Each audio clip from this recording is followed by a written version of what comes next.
Amém. Vamos ter uma palavra de oração para a gente meditar na palavra de Deus. Vamos ter uma palavra de oração. Já que nós vamos ficar um tempinho sentados, vamos ficar de pé? Vamos. Senhor nosso Deus, nosso Pai querido, bendito e amado, eu quero, Senhor, te agradecer nessa oportunidade, pelo privilégio que nós temos, Senhor Deus, de estar diante da Tua palavra e meditar nessa palavra. Que o Senhor Deus fale aos nossos corações, que os nossos corações sejam impactados, sejam tocados e transformados por essa palavra maravilhosa, Senhor Deus. E que vidas sejam abençoadas, vidas sejam alcançadas, vidas sejam transformadas, vidas sejam edificadas pela Tua palavra, no nome de Jesus. Amém e graças a Deus. Podem sentar.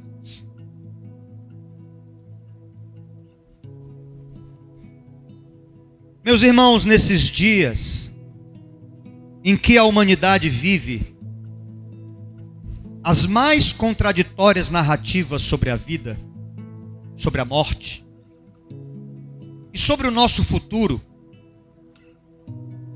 é fácil ver como tudo isso mexeu naquele que talvez seja o ponto mais importante da nossa existência: a fé.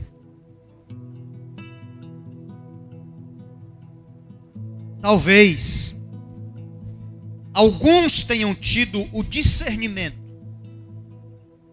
de parte dessa coisa toda que está acontecendo hoje e tenham se fortalecido ainda mais.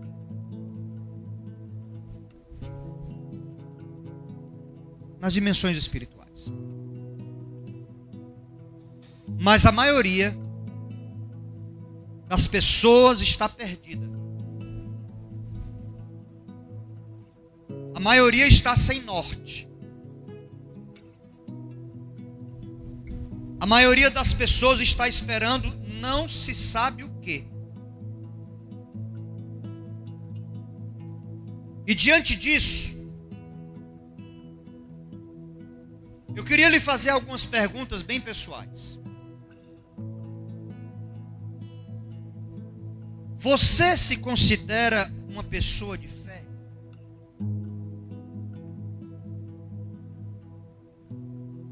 Nessa situação toda em que nós estamos, você já se sentiu sem fé?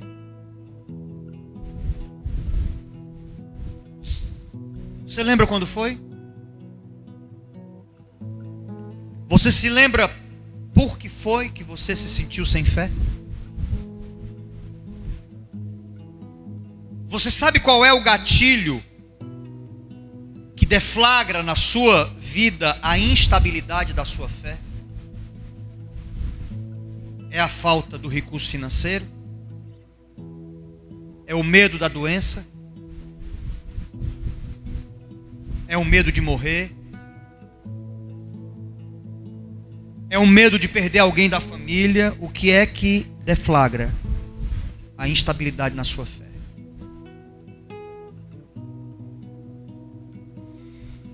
E muito embora esse período que nós estamos vivendo tenha potencializado esse desequilíbrio espiritual em muitas pessoas, a verdade é que essa instabilidade espiritual, ela faz parte da nossa caminhada de vida.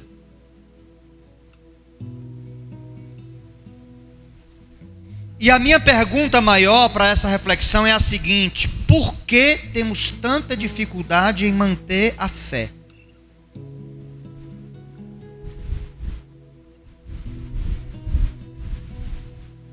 Por quê? Eu acho que está vazando para os microfones, não? Por quê? Eu acho que esse está vazando para esse microfone aqui, é capaz. Por que temos tanta dificuldade de manter a fé? E há um versículo, irmãos, que nós vamos meditar nele nas próximas semanas. Há um versículo que contempla essa fragilidade da nossa fé. E ao mesmo tempo nos dá o caminho das pedras de como manter saudável a espiritualidade mesmo em meio ao caos. Por favor, abra sua Bíblia em Lamentações de Jeremias. Lamentações de Jeremias, por favor. Os que trouxeram suas Bíblias, capítulo de número 3, você que está em casa. Lamentações de Jeremias, capítulo de número 3. Esse texto é mais conhecido pela música do que pela própria Bíblia. Que as pessoas que devem conhecê-lo mais pela música do Diante do Trono. Capítulo 3 e versículo 21. Que diz assim: quero trazer à memória o que pode me dar esperança. Quero trazer à memória o que me pode dar esperança.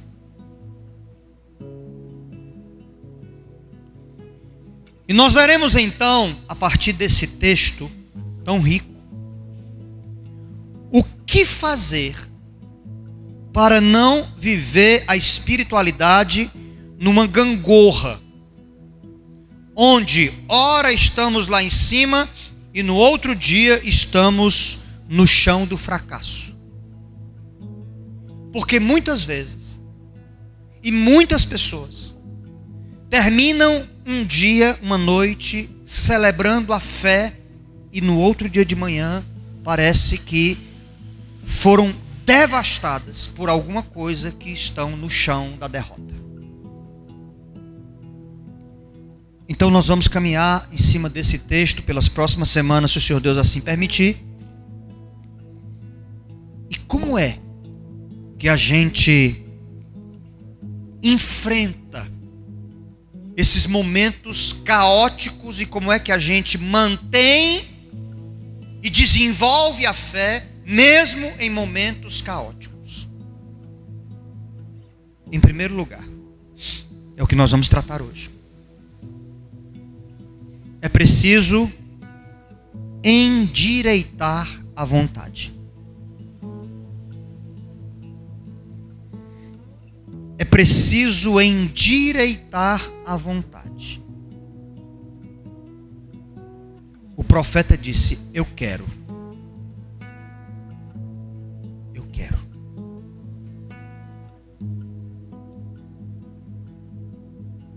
E nós não poderíamos estar diante de um argumento mais forte.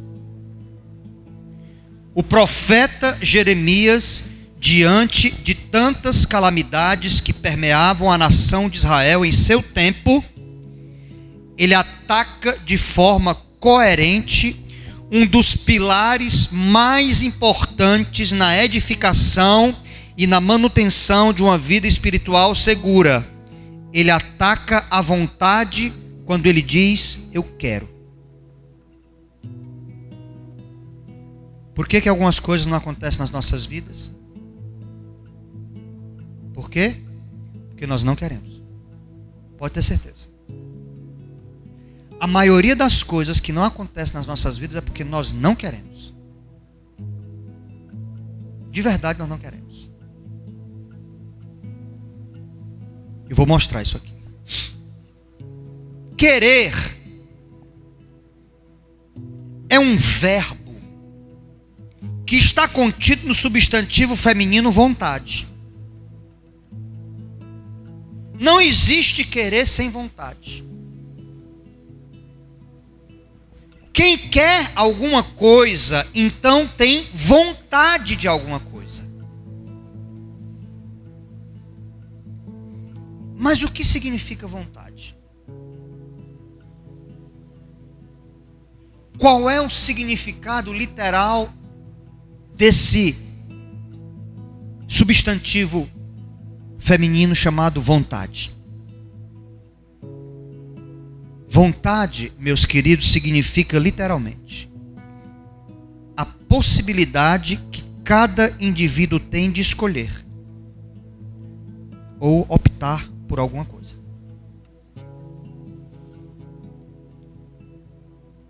É a capacidade de realizar ou não determinada coisa. É o arbítrio, é a mercê, é a opinião ou a escolha. Isso é vontade.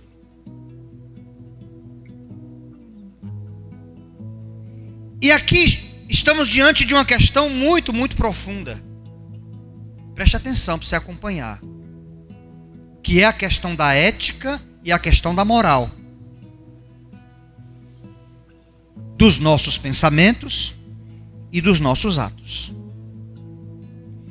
E eu sei que esse é um terreno traiçoeiro. Conversar sobre ética e sobre moral, principalmente na igreja, é um terreno traiçoeiro.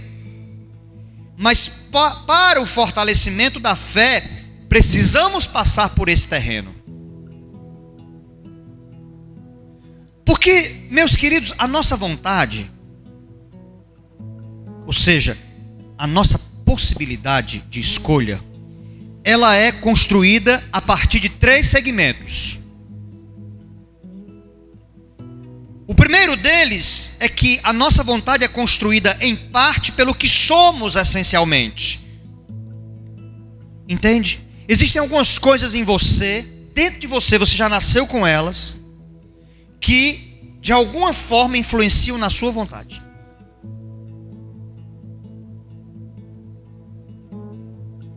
Esse é o primeiro pilar da vontade. O segundo pilar que sustenta a vontade é o aprendizado da ética humana. E o que é isso? Os valores universais. Todo mundo sabe aqui que ninguém não deve matar o outro, todo mundo sabe. Não matar é um valor ético universal. Ninguém deve matar o outro. Então a gente aprende pela ética. E o terceiro pilar que constrói a nossa vontade é a moral onde estamos inseridos. Então, o que nós somos essencialmente, a ética universal e a moral do lugar onde nós estamos, nos dão o tripé para a formação da nossa ética. Aliás, da nossa vontade. Os irmãos estão acompanhando? Amém? Todo mundo está acompanhando? Todo mundo está acompanhando direitinho? Amém? Muito bem. E o que significa tudo isso, irmãos? Ora, nós nascemos com algumas inclinações inerentes e insolúveis na nossa própria natureza. Ninguém nasce sem algumas coisas dentro de si que o acompanharão pelo resto da vida. Tem algumas coisas dentro de nós, mas isso não é o determinante. Porque no processo da vida nós vamos assimilando a ética, que, como eu falei agora há pouco, nada mais é do que o conjunto, ou se não o conjunto de valores e princípios mais genéricos que eu uso para a minha conduta no meio da sociedade.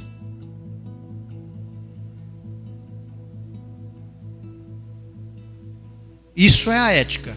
Nós estamos vivendo um momento agora de negócio de politicamente correto, que você não pode dizer nada, que se você disser qualquer coisa, as pessoas dizem que você está sendo universalista e tal, não é? Que você, enfim.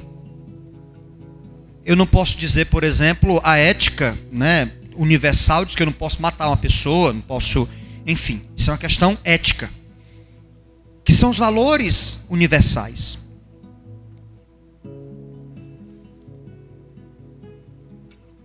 Mas por viver num determinado grupo social que tem valores específicos, a moral, a prática desse grupo a partir da sua interpretação dos princípios éticos também me afetará.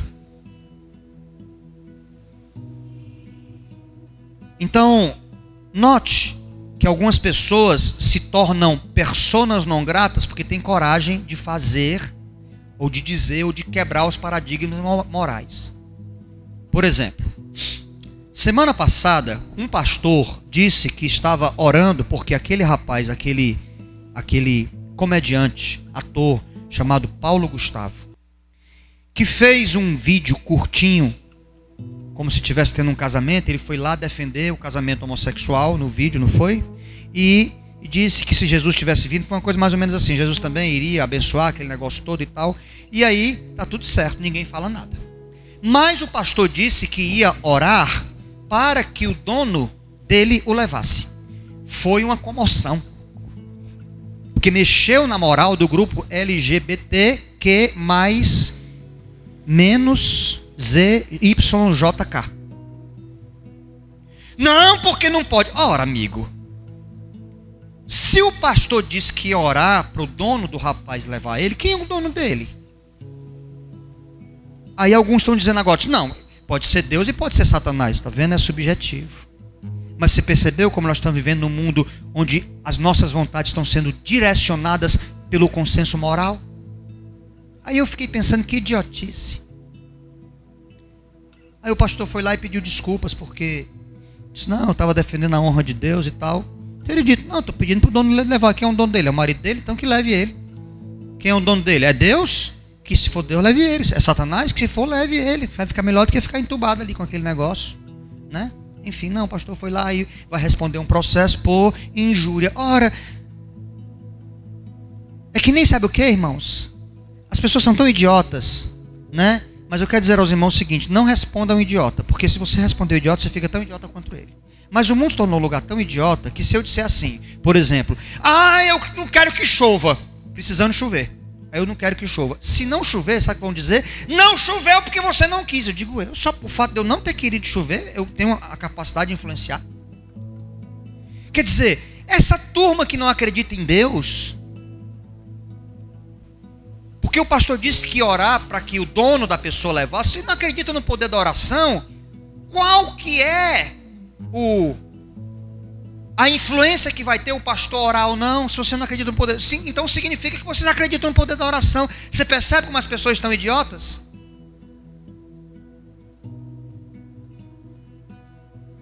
Enfim, é o mundo que nós vivemos. Aí isso também influencia a nossa vontade. E você pergunta assim, mas o que é que essa argumentação tem a ver com a fé, com a espiritualidade? Tem tudo a ver, irmãos. Porque onde foi que todos os homens e mulheres de Deus tombaram e continuam tropeçando? Na fé. Onde é que nós continuamos tropeçando na nossa fé, se não exatamente na força e na inclinação da nossa própria vontade? Porque quando ela começa a se inclinar para o lado errado, se nós não formos ágeis e corajosos, ela pode acabar com a nossa fé. Preste atenção. A nossa vontade, quando ela começa a se inclinar para o lado errado, se nós não formos ágeis e olhar para ela e endireitar, ela pode acabar com a nossa fé. Por isso o profeta disse, eu quero. E como é que isso acontece? Como é que acontece essa relação nossa com a vontade? Com a nossa vontade. Como é que a gente endireita a nossa vontade? Quantos irmãos querem endireitar a vontade? Amém? Os irmãos querem endireitar a vontade? Amém? Também quero. Então como é que a gente endireita a nossa vontade? Vamos ver aqui alguns caminhos na palavra de Deus. A vontade é uma decisão deliberada. É uma decisão deliberada, consciente e equilibrada e faz parte da nossa alma. Mas se ela não for sistematicamente trabalhada, seguramente surgirá, preste atenção, o grande adversário que grita pelas necessidades do corpo e do instinto. Eu estou falando do desejo.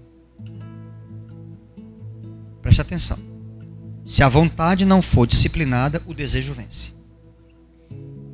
Aí você diz, pastor Paulano, como é que a gente aprende o negócio do desejo da vontade?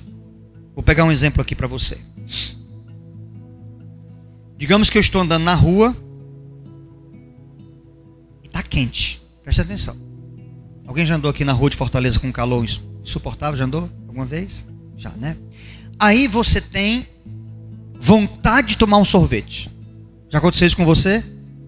Você sentiu vontade de tomar um sorvete? Sentiu, pastora Deise? Sentiu, pastor Anderson, vontade de tomar um sorvete alguma vez? Sentiu, Tice, vontade de tomar sorvete alguma vez no calor? Sentiu? Você não sentiu vontade. Você sentiu desejo. Certo? Por quê?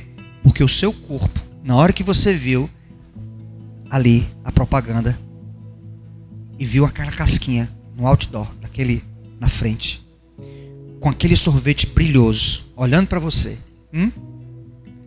Hein? Tá sentindo vontade de tomar agora? Não tá? Aquele sorvete cremoso, naquela casquinha, dizendo assim, venha. Então você não sentiu vontade, você sentiu desejo. Aí você pensou, disse, nossa, eu vou tomar esse sorvete porque eu estou pensando que ele vai entrar na minha boca assim, vai descer pelo meu esôfago, refrescando o meu corpo. Hein? Isso é o desejo ou é vontade? É o desejo. Mas aí, preste atenção. Uma péssima notícia. Você é diabético. Você não pode comer coisa doce. Oh no, oh no, oh no, no, no, no, no, não é? Que é a musiquinha da moda. Então você não pode comer doce. Aí preste atenção. Preste atenção, eu falei que a vontade é uma decisão deliberada. Você diz assim, eu estou com desejo de comer, de tomar o sorvete. Mas eu não vou tomar o sorvete. Por quê? Porque a minha vontade venceu o meu desejo. Os irmãos entenderam? Amém? Quem entendeu diz amém. Portanto, a vontade é uma decisão deliberada. Ela pode mandar no desejo. Um animal, gente, o animal não tem, ele pode aprender algumas coisas, mas o animal é movido pelo instinto, pelo desejo.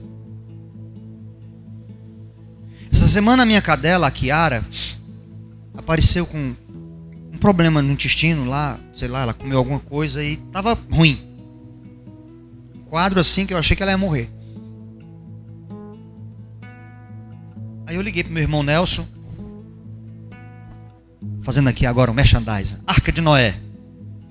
Melhor pet shop da cidade. Se você mora na Grande Messejana, na região do Conjunto Palmeiras, você procura ali na Avenida Valparaíso, 2 lojas à sua disposição, do meu irmão Nelson e da minha irmã Lidiane. Pois bem, aí eu liguei e disse, Nelson, me ajuda aí que meu cachorro está com problema.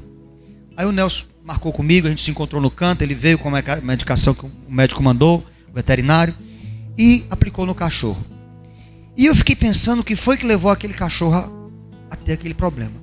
Aí o Nelson disse assim, ele deve ter comido alguma coisa que não devia. Mas a gente só dá ração para ela. E aqui e lá eu pego um pedacinho de frango, desfio, boto dentro da ração para misturar, porque a pessoa comeu só ração, né?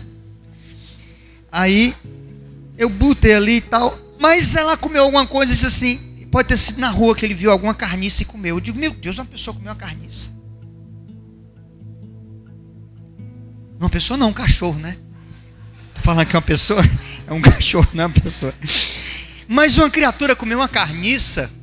Aí eu conversando com um médico que trabalha lá na Arca de Noé, ele disse assim, porque o cheiro forte atrai o cachorro. Eu digo, é verdade.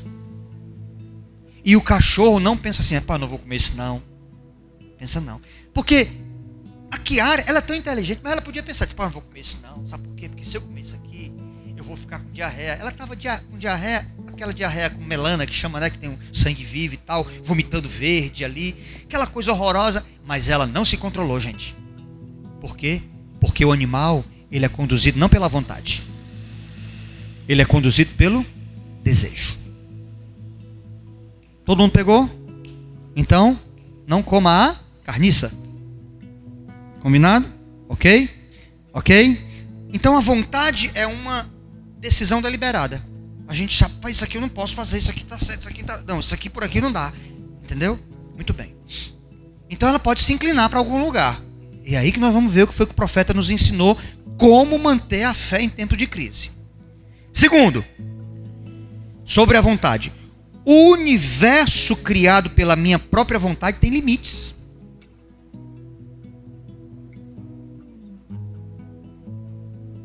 Quer ver? Limites são exatamente a força que cria o nosso universo, o que dá forma ao nosso universo. Então a minha vontade estabelece limites. Quem estava com vontade de tomar o sorvete quando eu falei aqui? Você estava com desejo de tomar o sorvete? Quem estava com desejo? Mas você descobriu que tinha diabetes, aí a sua vontade criou o quê? O limite. Disse, eu não posso tomar o sorvete. Entendeu? Por exemplo, o pastor Anderson não pode comer nada que tenha semente, porque ele tem problema de pedra nos rins. Tem quase uma pedreira, ele já botou fora aí dos rins dele. Então ele não pode, então ele tem que fazer o quê? Quando ele tiver com desejo de comer uma goiaba, qualquer coisa que tenha uma semente, ele não pode, ele tem que ficar ali. Ou seja, a vontade tem que criar um mundo limitado. Irmãos, o desejo cria um mundo sem limites. Entendeu? Por que Deus foi lá em Sodoma e Gomorra e disse, eu vou acabar com tudo, com Noé, acabou com tudo, Jesus vai voltar e implantar o reino aqui? Por quê? Porque nós estamos vivendo a geração da negada que quer só o desejo. Não, desejo, homem com mulher, homem com mulher, mulher com homem com homem, mulher com mulher, menino com velho, velho com menino, criança com homem e mulher velha com menino novo, uma esculhambação. É o desejo, vou viver só pelo desejo, todo mundo vivendo pelo desejo. Não tem fim, não se acaba. Mas a vontade, ela limita, diz, ei, vai até aqui, ó. Daqui a gente não pode mais. Os irmãos entenderam? Os irmãos entendem?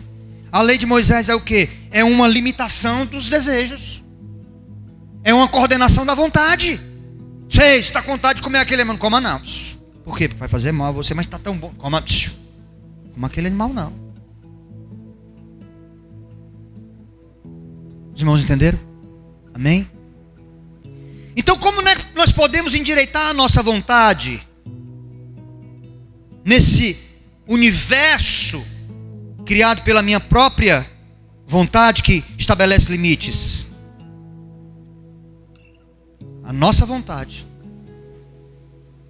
por melhor que seja, ainda pode nos trair, porque a força do desejo ainda está lá.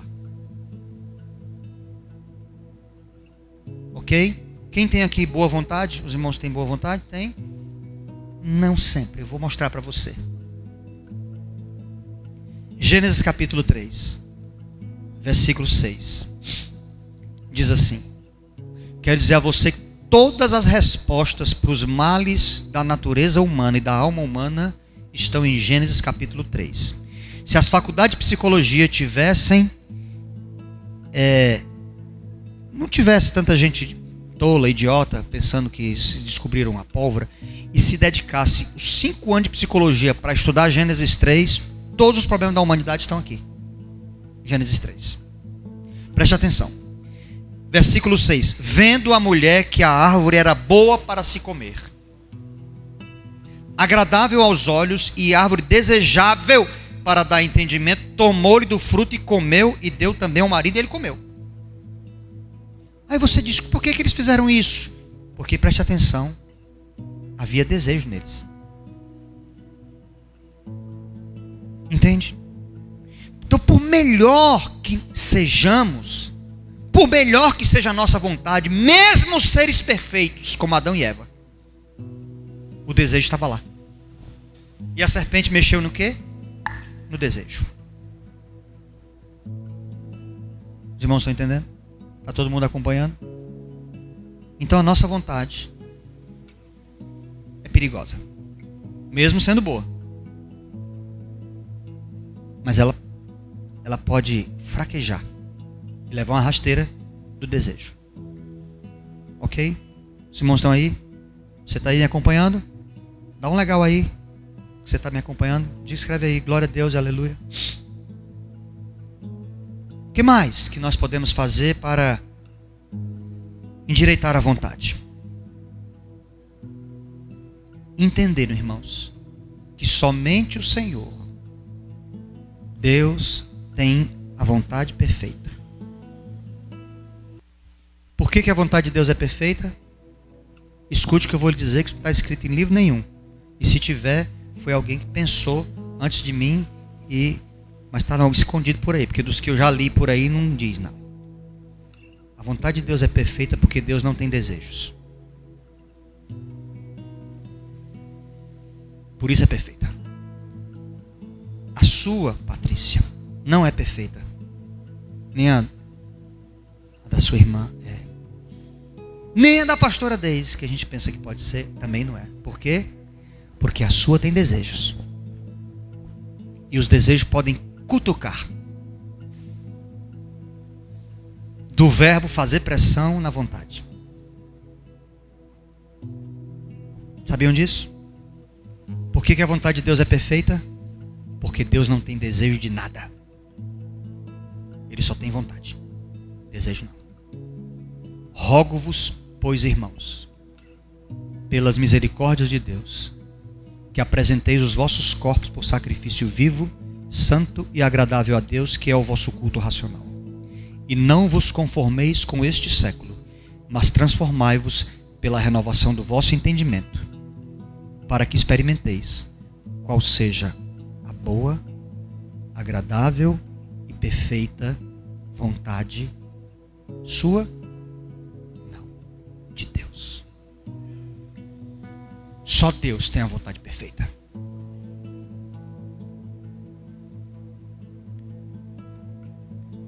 Como é que nós endireitamos a nossa vontade, entendendo, preste bem atenção, que nem mesmo Jesus ousou se guiar pela sua própria vontade, nem Jesus.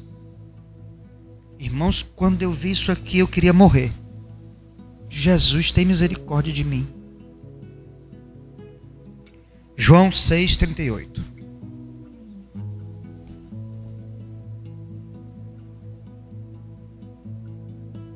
Porque eu desci do céu não para fazer a minha vontade, mas a vontade daquele que me enviou. Aí uma questão teológica. Jesus tinha desejos, mesmo sendo perfeito? Tinha.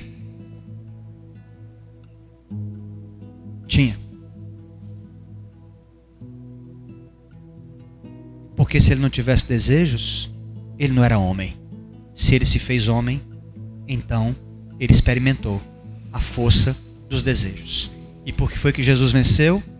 Porque ele fez a sua vontade? Não, porque ele entendeu, diferente de Adão, que se Jesus fizesse do jeito dele, mesmo sendo ele o verbo que se fez carne, ele teria caído na mesma esparrela que Adão caiu. Por isso que Jesus disse: eu não vou fazer a minha vontade, que eu não sou trouxa.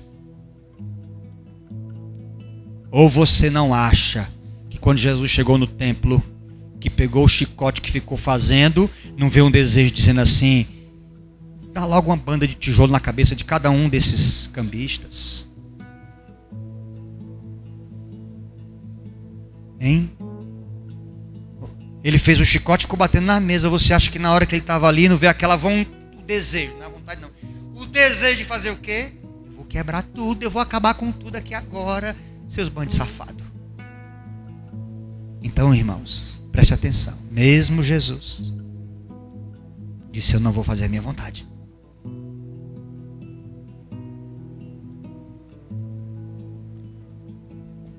Meus queridos, a nossa vontade, ela deve se confundir com a vontade do Senhor. Em Marcos capítulo 3, a partir do versículo 33 diz assim: então ele lhes respondeu dizendo: quem é minha mãe e quem são meus irmãos? E correndo a olhar pelos que estavam assentados ao redor, disse: eis minha mãe e meus irmãos, portanto, qualquer que fizer a vontade de Deus, esse é meu irmão, irmã e mãe. Entendeu? Jesus disse: não é quem faz a vontade de Jesus, é quem faz a vontade do Pai. A vontade de Deus. Mas continuando. Ainda que o momento pareça ser o pior, se a vontade de Deus prevalecer, dará certo. E eu não estou dizendo para os irmãos aqui que eu estou igual a Jesus, só fazendo a vontade de Deus. Não, essa palavra foi para mim, eu fui açoitado com ela ontem à noite. Pensa numa palavra que bateu em mim com força. Então, na luta, Aliás, ainda que o momento pareça ser o pior, se a vontade do Senhor Deus prevalecer, dará certo. Lucas capítulo 22, versículos 41 e 42 diz assim: ele, por sua vez, se afastou cerca de um tiro de pedra e de joelhos orava dizendo: Pai, se queres, passa de mim este cálice. Contudo, não se faça a minha, mas a tua vontade. Irmãos, você acha que Jesus não foi impulsionado no desejo de pegar aqueles romanos tudinho ali no Getsemane? Você acha que ele não teve o desejo de chamar aqueles anjos? Os anjos, irmãos, já estavam todos com a espada ali, levantando já. Na hora que Pedro cortou a orelha do soldado mau, você não acha que Jesus teve o desejo naquele momento de dizer assim: eu vou acabar com essa palhaçada aqui agora? Jesus faria só assim, ó. Irmãos, não ficaria um romano em pé. Os anjos acabariam com o império romano inteiro. Mas Jesus disse: não seja feita a minha vontade, mas a do Pai. Oh, irmãos, tem que ser muito Jesus para fazer isso, não é não? Porque se fosse eu no lugar de Jesus, irmãos, eu teria dito: Gabriel, você está aí? Miguel está pertinho? Vamos agora acabar com tudo aqui, agora. Ainda bem que Jesus era Jesus e não foi eu que morreu pela humanidade. Praise the Lord, louvado seja o Senhor. Mas continua o processo do endireitamento da vontade. Na luta do desejo com a nossa vontade, que prevaleça, sabe o quê? A vontade de Deus. 1 João 2, de 15 a 17 diz assim: não ameis o mundo nem as coisas que há no mundo. Se alguém amar o mundo, o amor do Pai não está nele. Porque tudo que há no mundo, a concupiscência da carne, a concupiscência dos olhos, a soberba da vida, não procede do Pai, mas procede do mundo. Ora, o mundo passa, como a sua concupiscência. Aquele, porém, que faz a vontade de Deus, permanece eternamente. Aquele que faz, não a sua vontade, a vontade de Deus. E por último, vencendo os desejos, colocando a vontade sob o jugo da vontade de Deus, jamais seremos confundidos. Mateus capítulo 7, a partir do versículo 21, diz assim: nem todo que me diz Senhor, Senhor entrará no reino dos céus, mas aquele que faz a vontade do meu Pai, que está nos céus. Muitos naquele dia hão de dizer-me: Senhor, Senhor, porventura não temos nós profetizado em teu nome, e em teu nome não expelimos demônios, e em teu nome não fizemos muitos milagres? Ou seja, fizemos um bocado de coisa pela nossa vontade. Então lhes direi explicitamente: não vos conheci, nunca vos conheci. Apartai-vos de mim, os que praticais a iniquidade. Irmãos, sabe quem serão os salvos? Os que fizeram a vontade de Deus. Não é uma paulada na cabeça da gente, né? É ou não é? É ou não é, Andressa? Andressa está toda se tremendo aí, bichinha. Quem serão os salvos? Os que fizeram a vontade de Deus. Eu quero desafiar você a olhar se você não está sendo humilhado pelos seus desejos. Quantos já foram humilhados pelos seus desejos? Eu já fui. Você já foi? Os desejos nos humilham. Se tiver, reconheça e resolva. Vá agora para a dimensão da sua própria vontade. Ela está ajustada? Ótimo. Mas ainda não é o ideal. O processo de estabilização da fé só acontece quando a sua vontade se confundir com a vontade de Deus. E aí você pode orar agora: Pai nosso, que estás no céu, santificado seja o teu nome, venha o teu reino, seja feita a tua vontade. Quero, foi o que disse o profeta. Você precisa querer.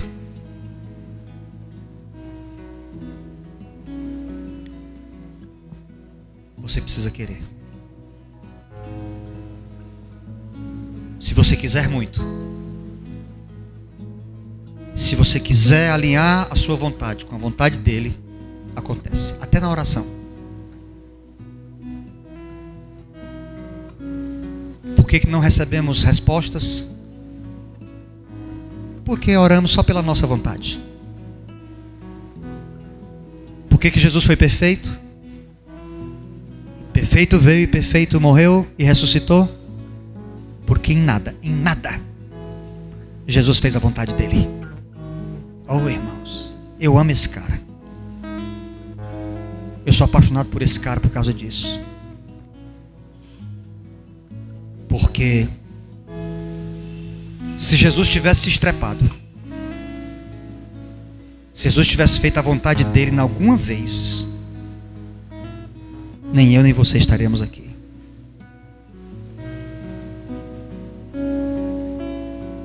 Ele viveu 33 anos neste mundo com um único e exclusivo objetivo: fazer a vontade daquele que o enviou. Então nessa noite, eu e você somos desafiados a fazer a vontade de Deus. Vamos ficar de pé.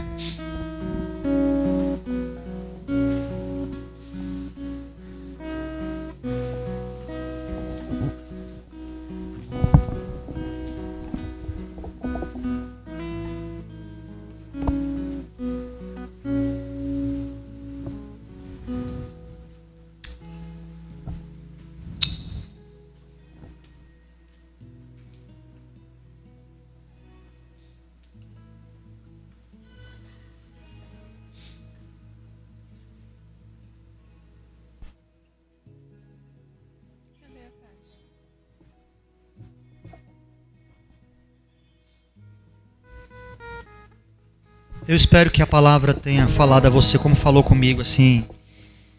Me destruiu ontem à noite.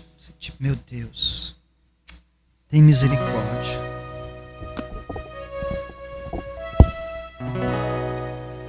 Não é fácil.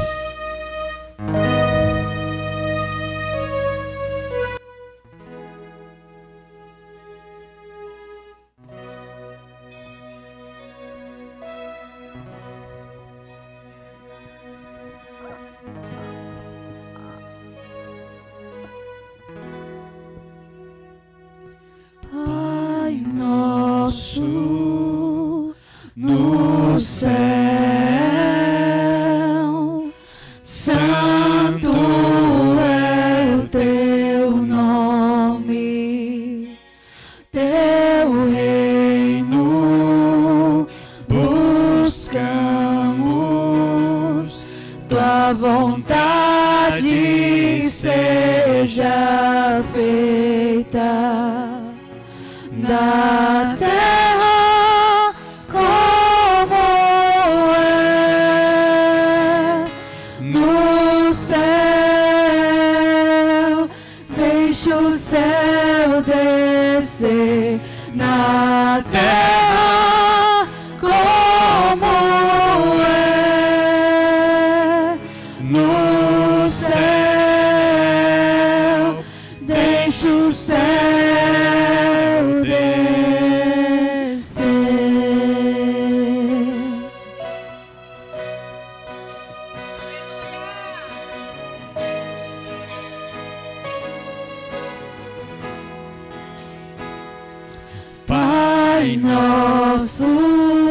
É um segredo. Não a minha vontade, nem o meu desejo, santo mas a vontade dele. É o teu nome, teu reino buscamos, tua vontade seja feita na terra como é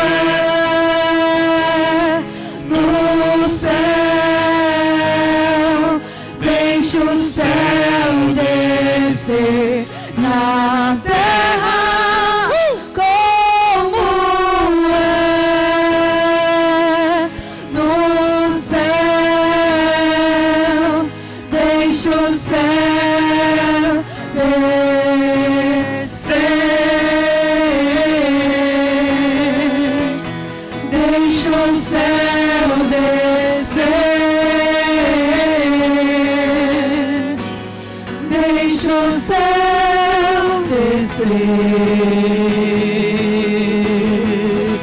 E deixa o céu descer.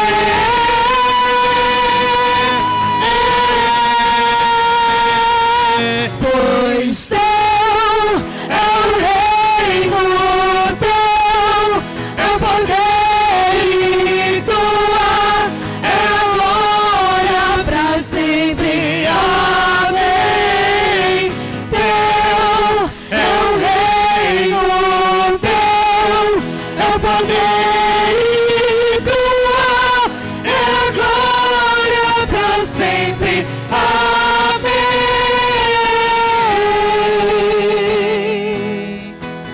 Que o teu reino, Senhor Jesus, que o teu reino, Senhor, venha descer sobre a tua igreja. Que a ação do teu Espírito Santo, Senhor, venha estar agindo sobre as nossas vidas. Que a cada dia, Senhor Deus, o teu amor, a tua glória, a tua presença, Senhor, venha inundar o nosso ser, Senhor. Que realmente não seja a nossa vontade, mas que seja o reino, que seja a vontade do teu reino sobre as nossas vidas. Porque se não for a tua presença, se não for o teu querer, a tua vontade sobre as nossas vidas, o que poderemos fazer, Senhor?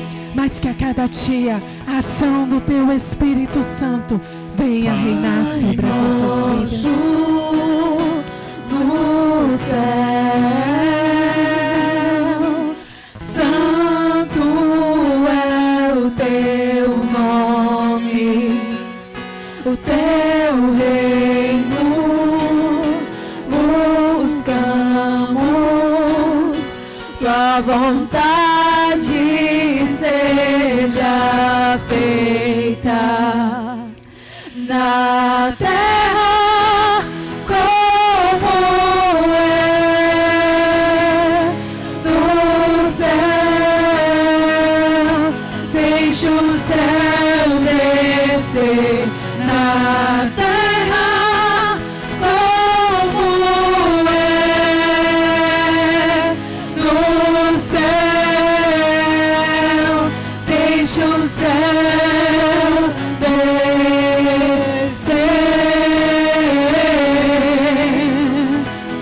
Deixa o céu descer. Deixa o céu descer. E deixa o céu descer. Declare isso, querido. Pois teu é o reino, teu é o poder e tua é a glória pra sempre. Amém. Teu é o reino, teu é o poder e tua é a glória pra sempre. Amém. Teu é o reino, teu é o poder e tua é a glória pra sempre. Amém. Teu é o reino, teu é o poder e tua é a glória pra sempre. Amém. Senhor Deus e Pai, Senhor, nessa noite, Senhor, nos colocamos aqui, Senhor, diante dessa palavra ministrada, ó Pai. Senhor, porque sabemos que o Senhor não espera de nós perfeição. Senhor, sabemos que o Senhor nos enxerga, Senhor, tão limitado quanto somos. Senhor, nós queremos aqui declarar, Senhor, a nossa pequenez, ó Deus. Declarar que somos errantes, sim. Mas o Senhor espera de nós um coração disposto a te pedir perdão unicamente. O Senhor não espera dos seus filhos perfeição, não. Porque se fosse assim, o Senhor não teria mandado o seu filho. Pai, nós te pedimos nessa noite, Senhor, coragem, disposição, Senhor, para dizermos Senhor, seja feita a tua vontade sobre a nossa vida. Senhor, nos ajuda a reconhecer os nossos desejos, Senhor, que tanto nos afastam da tua presença. Nos ajuda, Senhor, a ser corajosos nessa noite, Senhor, para olhar para dentro de nós, ó Deus, e perceber que por vezes, Senhor, temos colocado, Senhor, os nossos desejos, ó Deus, à frente da tua vontade. Que por vezes, ó Deus, temos deixado, Senhor, temos sido movidos por esse desejo, Senhor, que nos empurram para longe da tua vontade, ó Pai.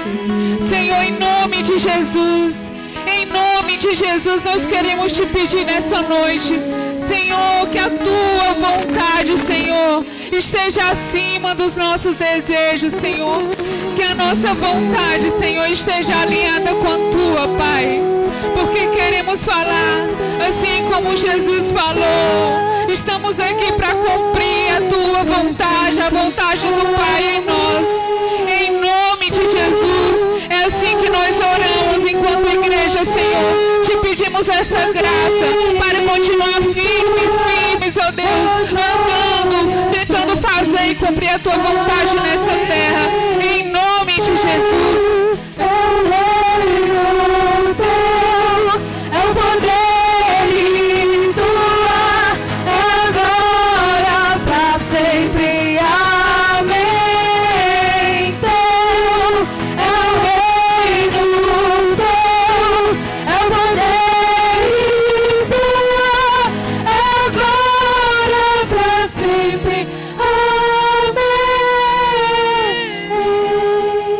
Levante suas mãos para receber a bênção do Senhor. E que o Senhor te abençoe e te guarde. Que o Senhor faça resplandecer o seu rosto sobre ti e tenha misericórdia de ti. Que o Senhor sobre ti levante o seu rosto de glória e de luz e te dê a paz e a disposição para viver fazendo a vontade dele nessa terra. E que essa bênção se estenda sobre a igreja do Senhor, espalhada nos 4 cantos da terra. Em nome do Pai, do Filho e do Espírito Santo. Vão na paz do Senhor, irmãos e irmãs.